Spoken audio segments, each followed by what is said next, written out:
jungle. Sangli पोलिसांची मोठी कारवाई. निवडणुकीच्या तोंडावर 6 पिस्तुलं जप्त, तडीपार गुंडासह तिघांना बेड्या. आगामी सांगली, मिरज आणि कुपवाड महानगरपालिका निवडणुकीच्या पार्श्वभूमीवर सांगली पोलिसांनी गुन्हेगाराविरुद्ध कंबर कसली आहे. स्थानिक गुन्हे अन्वेषण शाखेने धाडशी कारवाई करत एका रेकॉर्डवरील तडीपार गुंडासह त्यांच्या 2 साथीदारांना अटक केली.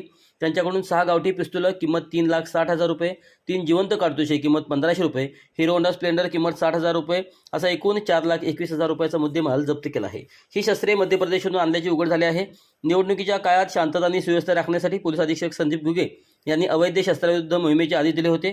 दरम्यान सांगलीतील 100 फुटी रोडवर अकुजनगर ते वारणाली दरम्यान काही तरुण संशयास्पदरित्या शस्त्रे घेऊन थांबल्याची माहिती एलसीबीचे सहाय्यक पोलीस निरीक्षक जयदीप कळेकर यांना मिळाली. या माहितीच्या आधारे पथकाने सापळा रचून तिघांना शिताफीने ताब्यात घेतले.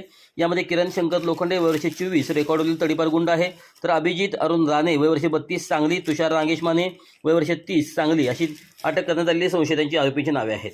पोलिसांनी केलेल्या प्राथमिक चौकशीत आरोपींनी शस्त्रे मे 2025 मध्ये मध्य प्रदेशातील बडवानी जिल्ह्यातील पाजी नावाच्या व्यक्तीकडून विकत घेतली असल्याची धक्कादायक माहिती समोर आली आहे. ही शस्त्रे सांगली परिसरात चढ्या दराने विकण्याचा त्यांचा डाव होता. सध्या पाजी हा आरोपी फरार असून पोलीस त्याचा शोध घेत आहेत.